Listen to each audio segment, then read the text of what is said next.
Bismillahirrahmanirrahim. Assalamualaikum warahmatullahi wabarakatuh. Alhamdulillah wassalatu wassalamu ala Rasulillah wa ala alihi wa sahbihi wa mawalah wa la hawla wa la quwata illa billahi wa ba'du. Alhamdulillah, di pagi hari ini kita bisa kembali duduk untuk talabul ilmi.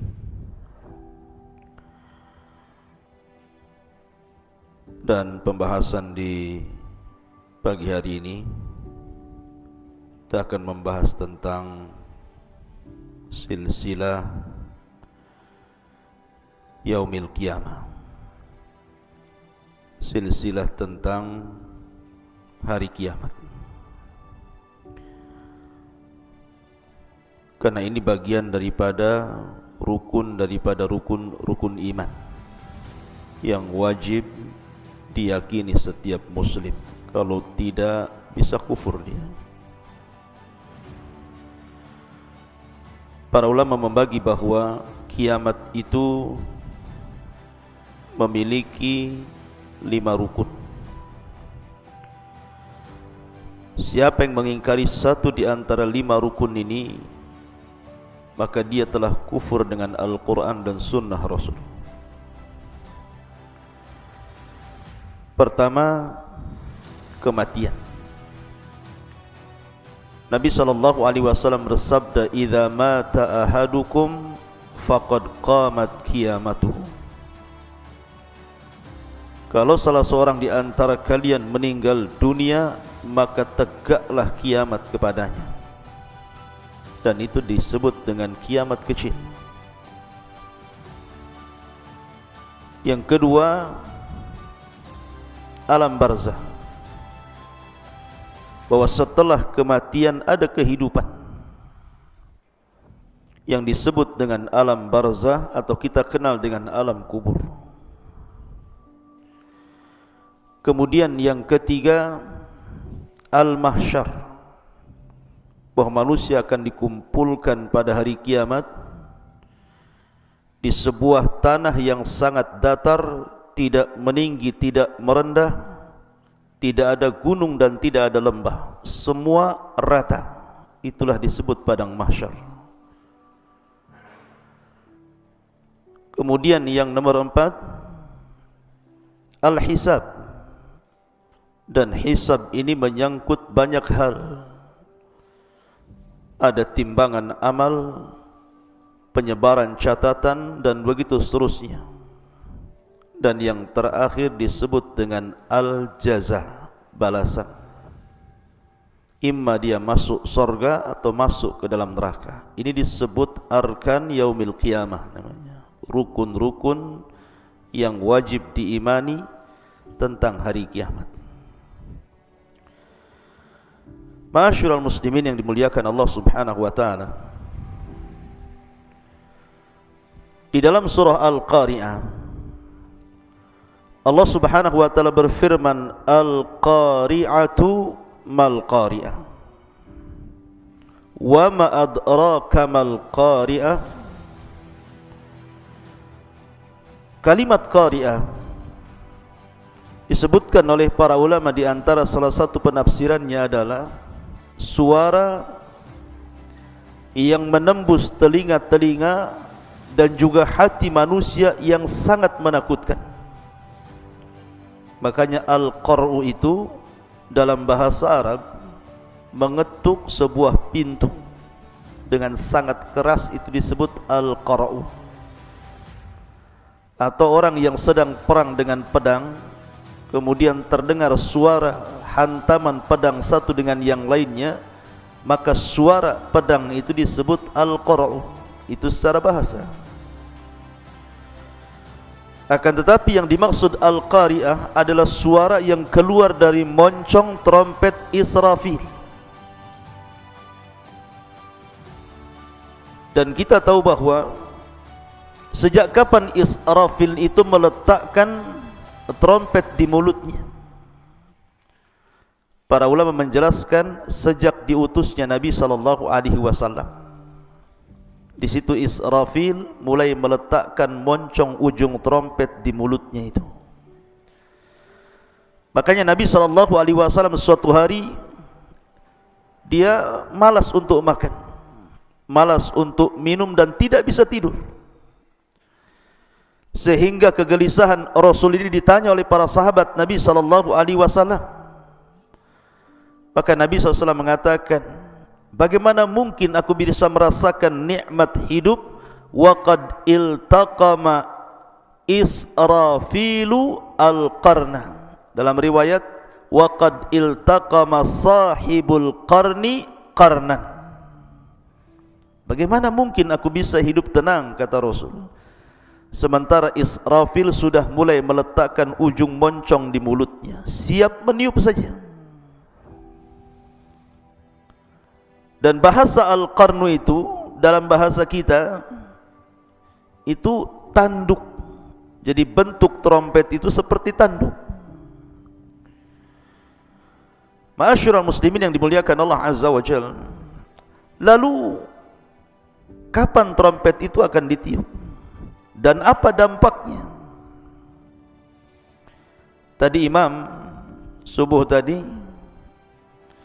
membacakan satu ayat di permulaan bagus sekali. Allah Subhanahu wa taala mengatakan, yauma yunfakhu fis suri fasa'iqa man fis samawati wal ar illa man sya'allah. Pada hari di mana trompet itu akan ditiup oleh Israfil, maka seluruh yang ada di langit dan ada di bumi semua akan pingsan dan mengalami kematian, kecuali makhluk yang dikecualikan Allah Azza wa Jalla. Siapa mereka? Jibril, Mikail, Israfil dan Malakul Maut. Jadi pada tiupan yang pertama, kata para ulama akidah, ketika Israfil mulai meniup sangkakala itu, maka ini disebut dengan tiupan kejutan dan kematian. Walaupun ada ulama akidah yang mengatakan bahwa tiupan kejutan sendiri dan tiupan kematian sendiri. Nanti ada tiupan kebangkitan. Artinya kalau ini pembagiannya berarti tiupan itu terjadi 3 kali. Tapi Syekhul Islam Ibn Taimiyah rahimahullahu ta'ala mengatakan bahwa tiupan itu cuma 2 kali. Tiupan yang pertama disebut tiupan kejutan dan kematian, dan tiupan yang kedua disebut tiupan kebangkitan namanya. Lah ketika tiupan yang pertama itu, fasa'iqa man fis samawati wal ardh, seluruh makhluk yang ada di bumi dan di langit semua mati. Mulai dari malaikatnya, dari jinnya, manusianya, binatangnya. Tidak ada satupun makhluk yang hidup kecuali yang dikecualikan, yang saya sebutkan tadi, Jibril, Mikail, Israfil dan Malakul Maut. Disitulah Allah Subhanahu wa ta'ala melipat langit dan bumi dengan tangan kanannya.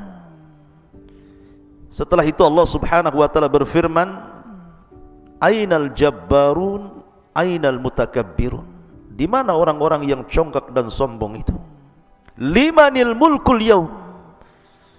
Kalian tahu siapa pemilik kekuasaan ini? Tidak ada yang jawab. Ma'asyiral muslimin yang dimuliakan Allah Azza wa Jalla. Maka Allah Subhanahu wa ta'ala memanggil Malakul Maut dan mengatakan, man baki, siapa yang tersisa? Maka Malakul Maut mengatakan Jibril, Mikail dan Israfil. Kata Allah, cabut nyawa mereka. Malakul Maut pun kemudian mencabut ruh 3 malaikat mulia ini. Kemudian Allah bertanya lagi, waman baki, siapa yang tersisa? Kata Malakul Maut, tidak ada, illa abdukal fakir, kecuali hambamu yang fakir ini. Maka Allah Subhanahu wa ta'ala mengatakan, matilah engkau. Maka Malakul Maut mati. Ketika itu tidak ada makhluk yang hidup. Makanya Allah Subhanahu wa ta'ala kemudian mengatakan, limanil mulkul yaum, kalian tahu siapa yang berkuasa hari ini? Karena tidak ada yang menjawab, Ya, bagaimana mau dijawab? Tidak ada makhluk satupun. Maka Allah subhanahu wa ta'ala menjawab sendiri pertanyaannya dan mengatakan lillahil wahidil qahhar. Kekuasaan ini milik zat yang satu yang maha perkasa. Dialah Allah subhanahu wa ta'ala. Kullu man 'alaiha fan wa yabqa wajhu rabbika dzil jalali wal ikram. Semua binasa kecuali wajah Allah subhanahu wa ta'ala yang maha mulia.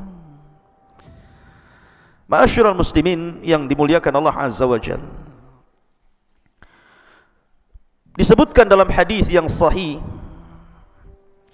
dari Abu Hurairah radhiyallahu an. Hadis ini dikeluarkan Imam Bukhari dan Muslim. Ketika Nabi sallallahu alaihi wasallam ditanya oleh sahabat-sahabatnya tentang jarak tiupan pertama ke kedua, dan ini pendapat yang kuat bahwa tiupan itu cuma 2 kali saja. Lalu jaraknya berapa antara tiupan pertama ke tiupan kedua itu?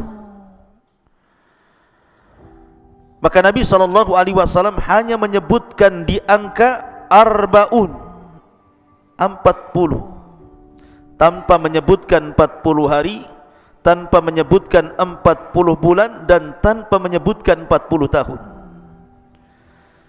Makanya kemudian Abu Hurairah radhiyallahu anhu sebagai perawi hadis ini ditanya, ya Abu Hurairah, arba'una yauman, wahai Abu Hurairah, apakah yang dimaksud Rasul itu 40 hari? Abu Hurairah mengatakan, fa'abaitu, aku pun enggan menjawabnya. Kemudian ditanya lagi, arba'una syahran ya Abu Hurairah, apakah 40 bulan? Maka Abu Hurairah mengatakan, fa'abaitu, aku pun enggan menjawabnya. Kemudian ditanya lagi, arba'una sanatan ya Abu Hurairah, apakah maksudnya 40 tahun? Abu Hurairah mengatakan, fa'abaitu, aku pun enggan menjawabnya. Artinya ada ihtimal, kemungkinan bisa 40 tahun, bisa 40 bulan, bisa 40 hari antara jarak tiupan pertama yang kedua. Pertanyaannya, apa yang terjadi di antara 2 tiupan itu? Inilah yang sering dijelaskan di dalam Al-Quran, di banyak ayat dalam Al-Quran tentang kehancuran alam semesta, di mana gunung-gunung dihancurkan, air laut diluapkan, bumi digempakan, langit dengan bintangnya dijatuh-jatuhkan, dan tidaklah anda melihat sesuatu kecuali dihancur-hancurkan. Jadi kehancuran alam semesta ini di antara 2 tiupan itu. Dari sini Allah subhanahu wa ta'ala berfirman, yauma tubaddalul ardu ghairal ardi was samawat matwiyatun biyamini. Pada hari di mana Allah subhanahu wa ta'ala mengganti bumi yang kita pijak dengan bumi yang baru. Bukan dipahami bahwa bumi yang sekarang kita pijak hilang, kemudian Allah ciptakan bumi yang baru. Bukan itu. Bumi padang mahsyar, bumi ini pula yang kita pijak, sama. Cuman bedanya, kalau sekarang bumi yang kita pijak ini bentuknya tidak rata, karena ada gunung, ada lembah, ada tinggi, ada rendah. Tetapi nanti ketika Allah hancurkan bumi ini, maka Allah jadikan kembali bumi ini dalam bentuk rata dengan warna yang sangat putih sekali, seperti tepung. Dan di situ tidak ada ma'lam, kata Rasul, tidak ada alamat. Kalau sekarang anda jalan ke jalan-jalan, mesti ada alamat di situ. Ngarah ke Nagoya, ngarah ke Sekupang, ngarah ke Batu Aji, itu ada ma'lam namanya, ada alamat. Tahu ini desanya, kecamatannya, daerahnya, ibu kotanya, tahu kalau sekarang ini. Tapi nanti ketika bumi dihancurkan kemudian diratakan, maka akan lebih lebar, jauh lebih lebar dibandingkan bumi hari ini. Ya, anda bisa bayangkan, bumi itu ketika dihancurkan kemudian oleh Allah dibentuk kembali dalam bentuk yang rata, tidak ada yang meninggi, tidak ada yang merendah. Karena manusia sejak Adam sampai yang terakhir mati akan dibangkitkan berapa miliar jiwa itu yang akan bangkit coba. Dari Adam sampai yang terakhir mati. Siapa yang bisa mengkalkulasi berapa jumlahnya? Sehingga membutuhkan tempat yang lapang. Dan secara logika akal, kalau anda melihat bola dalam bentuk bulat, itu nampaknya kurang lebar. Tapi kalau anda kemudian menggunting bola itu kemudian meratakannya, maka nampak lebar, luas, sehingga mampu menampung banyak manusia. Ma'asyiral muslimin yang dimuliakan Allah Azza wa Jalla, maka dalam tiupan yang pertama, di mana Allah Subhanahu wa taala berfirman, wa yauma yunfakhu fis-suri fafazi'a man fis samawati wa man fil ardh. Dan pada hari ditiupkan sangkakala, maka terjadi kejutan yang hebat di antara makhluk langit dan makhluk bumi. Dan yang pertama mendengar adalah rajulun, seorang laki-laki yang yalutu ibilahu, yang sedang memberi minum untanya. Kemudian tiba-tiba mendengar suara itu, dan suara itu menembus ke gendang-gendang telinga, kemudian mencabut rohnya. Baru kemudian masuk ke pasar-pasar, masuk ke jalan-jalan, masuk ke rumah-rumah, sampai menembus ke langit. Dan setiap lapisan langit terdengar suara itu, sehingga mengejutkan semua makhluk bumi dan langit. Itulah hari kiamat. Ma'asyiral muslimin yang dimuliakan Allah Azza wa Jalla, Allah Subhanahu wa taala ketika menciptakan alam semesta ini, dimulai hari apa? Hari Ahad. Kemudian hari Senin. 2 hari ini Allah ciptakan bumi. Kemudian Selasa dan Rabu Allah naik ke atas, kemudian Allah ciptakan langit. Kemudian Kamis dan Jumat Allah kembali ke bumi, kemudian Allah ciptakan segala fasilitasnya. Ada gunung, ada hutan, ada sungai, ada lautan, dan berbagai macam makhluk dan binatang yang ada di dalamnya. Artinya selesainya bangunan penciptaan langit dan bumi ini fi sittati ayyam, pada tempo yang 6 hari saja. Diawali hari Ahad dan diakhiri hari Jumat. Sebagaimana Allah Subhanahu wa taala merampungkan penciptaan langit dan bumi di hari Jumat, maka Allah hancurkan pula di hari Jumat. Makanya Jumat itu sayyidul ayyam. Sampai ada riwayat setiap hari Jumat di seluruh binatang apabila di malam hari, maka mereka yataraqqab, mereka tidak tidur. Binatang-binatang itu setiap malam Jumat tidak tidur, dan mereka berusaha untuk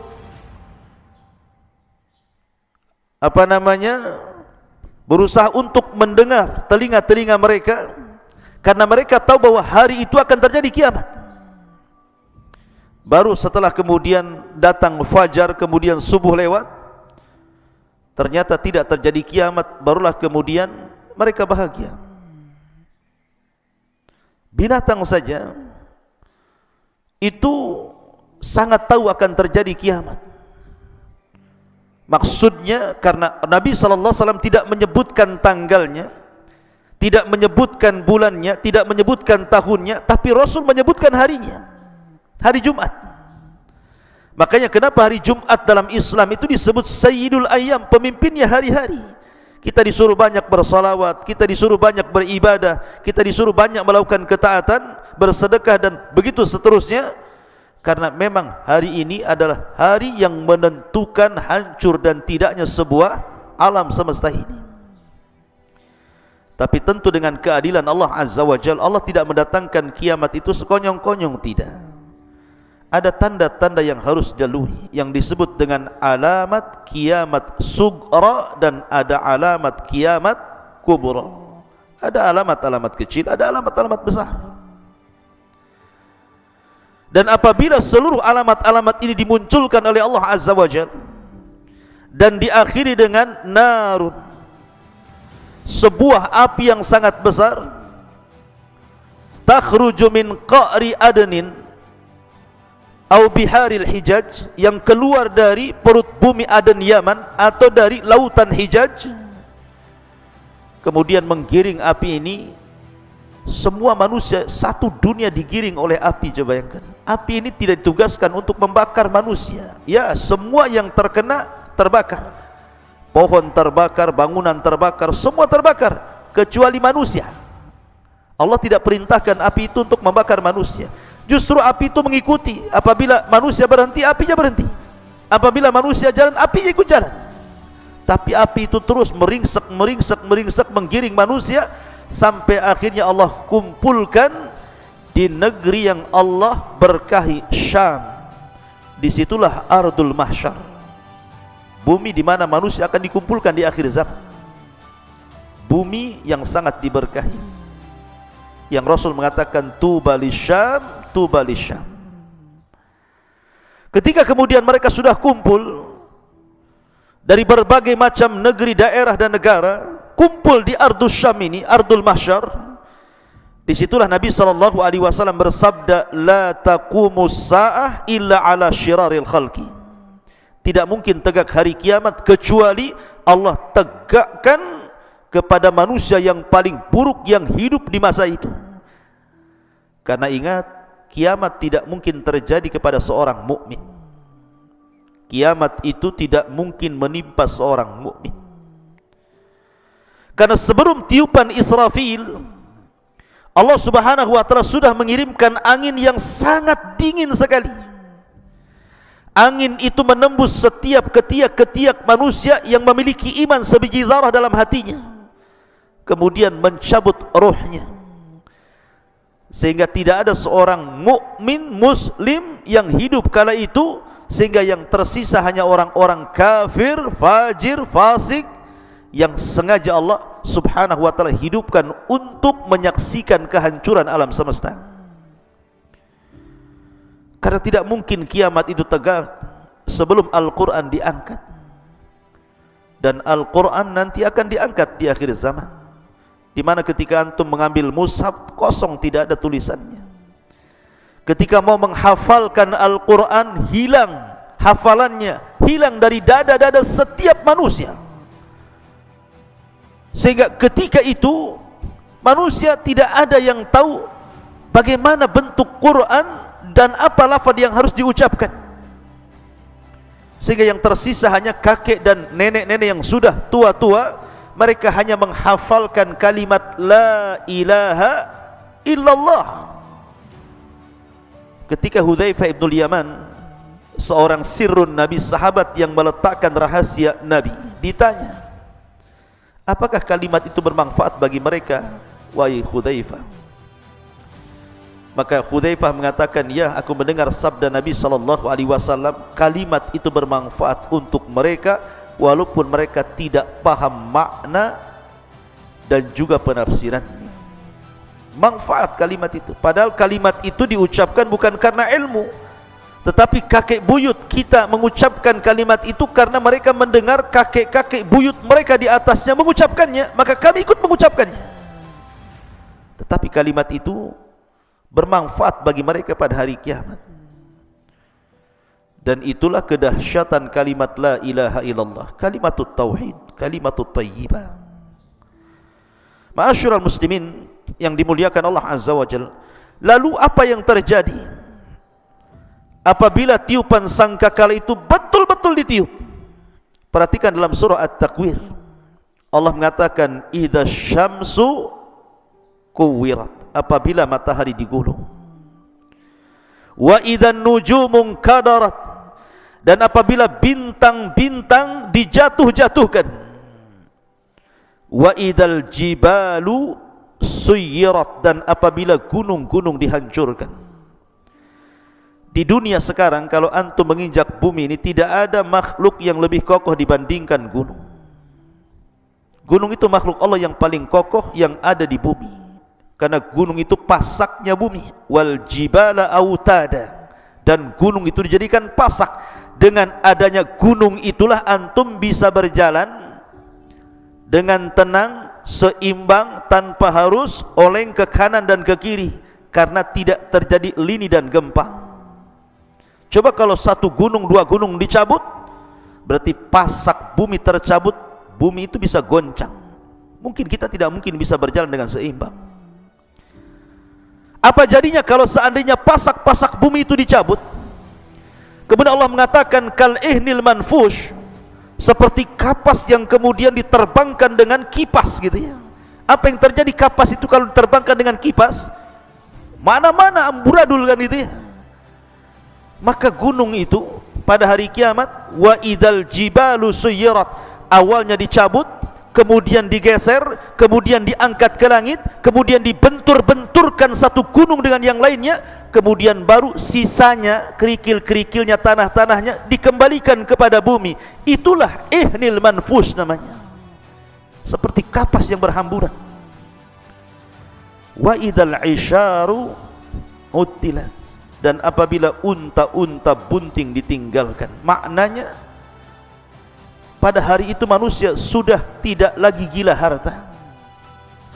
Mereka tidak akan memandang rumah mewah mereka, mereka tidak akan memandang mobil megah mereka, mereka tidak akan memandang ATM dan uang-uang mereka. Mereka tinggalkan tuh. Bahkan bukan hanya itu saja, wa taran nasa sukara wa ma hum bisukara. Kalau seandainya seseorang memiliki anak, tidak mungkin dipandang anaknya, tidak mungkin dipandang istrinya, tidak mungkin memandang ayah dan ibunya. Mereka akan lari sendiri-sendiri, karena pada hari itu Allah katakan sya'nun yughni, perkaranya berbeda.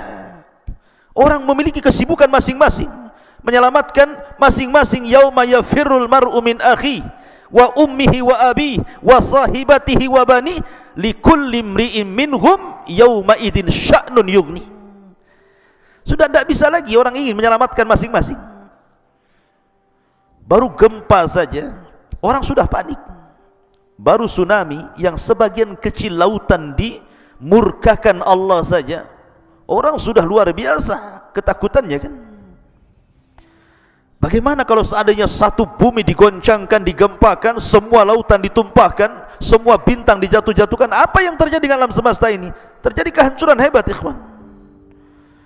Kemudian Allah mengatakan wa idzal wuhushu husyirat, dan apabila binatang-binatang liar dikumpulkan, tentu ini kelak pada hari kiamat ketika yaumul hisab. Wa idzal biharu sujjirat, dan apabila lautan dipanaskan. Wa idzan nufusu zuwizat, dan apabila ruh-ruh dipertemukan dengan tubuh. Maksudnya begini, ruh pada hari kiamat dihancurkan tidak? Tidak. Salah satu makhluk yang tidak akan dihancurkan pada hari kiamat saat tiupan sangkakala itu ada beberapa makhluk. Salah satunya ruh tidak akan dihancurkan, termasuk danabul insan, tulang ekor setiap manusia. Kayak antum-antum itu punya tulang ekor, itu tidak akan hancur, karena kita dibangkitkan dari tulang ekor itu. Kemudian al-jannatu wan nar, kemudian arash, kemudian kursi, dan begitu seterusnya. Ada berapa makhluk tidak dihancurkan Allah, salah satunya ruh. Pertanyaannya, kemana ruh itu ketika terjadi tiupan sangkakala itu?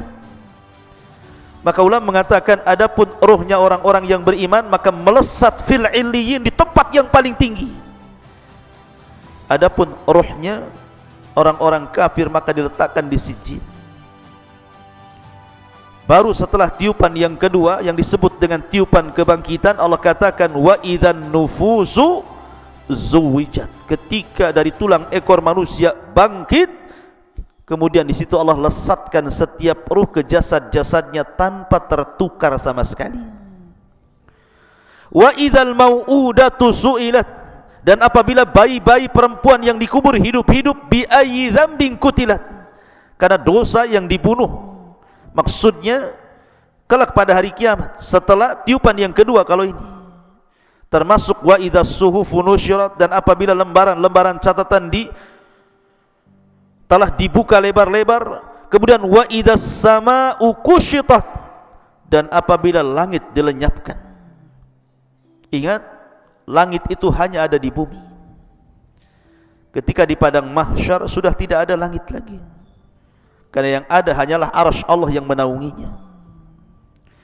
wa idal jahimu su'irat, dan apabila neraka jahim dinyalakan, wa idal jannatu uzlifat, dan apabila surga didekatkan, alimat nafsun ma akhdarat, setiap jiwa akan mengetahui apa yang dikerjakannya. Artinya ikhwatu fiddin muliakan Allah azza wa jalla, antum coba lihat alam semesta ini dengan berbagai macam keindahannya ya. Kalau antum ke kampung lihat sawah dengan hijaunya luar biasa, lihat gunung dengan menjulangnya, lihat langit dengan tanpa tepinya gitu ya. Kalau terjadi tiupan sangkakala pertama ikhwan, maka pemandangan sawah-sawah, kebun-kebun, taman-taman itu akan hancur. Lalu kemana kebun-kebun itu? Lautan yang anda pandang hari ini akan diluapkan ke bumi dan akan dihancurkan. Lalu kemana lautan yang indah itu? Begitu juga gunung-gunung akan dihancurkan yang menjulang tinggi-tinggi itu. Kemana gunung pergi? Apalagi perkara-perkara kecil, rumah, kendaraan, kekayaan, tentu akan lebih hancur lagi. Maka dari sini, kenapa kemudian Islam itu sangat menekankan beriman kepada hari akhir? Supaya ada persiapan.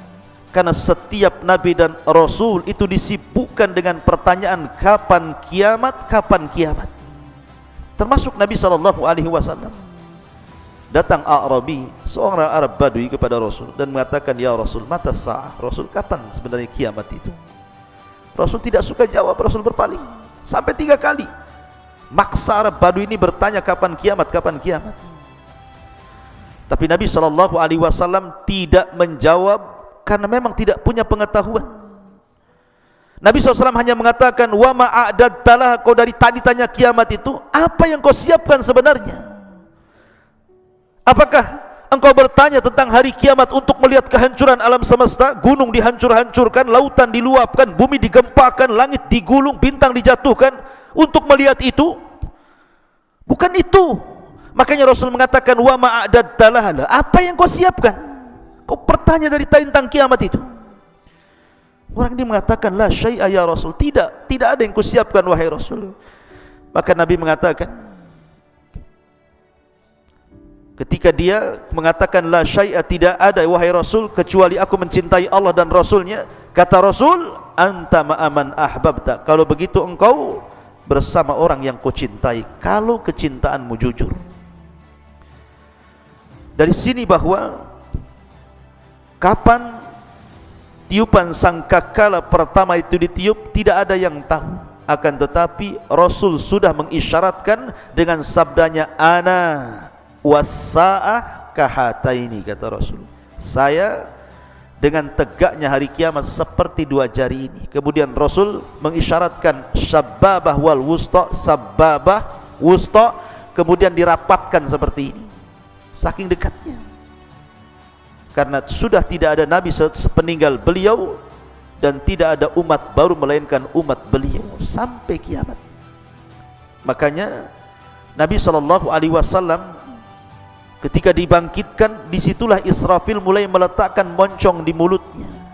Makanya Rasul mengatakan, kaifa un'am wa qad iltaqama sahibul qarni qarnan. Bagaimana mungkin aku bisa merasakan lezatnya hidup kalau peniup sangkakala sudah siap meniupkan sangkakala itu? Artinya bahwa kiamat sudah dekat. Dekatnya kapan wallahu a'lam, kita kan tidak tahu. Tapi jangan pula jadi peramal menentukan tentang kejadian kiamat itu dengan menentukan tanda-tanda besar akan berlaku di tahun ini, di bulan Ramadan atau apalah namanya, sampai akhirnya tidak terjadi.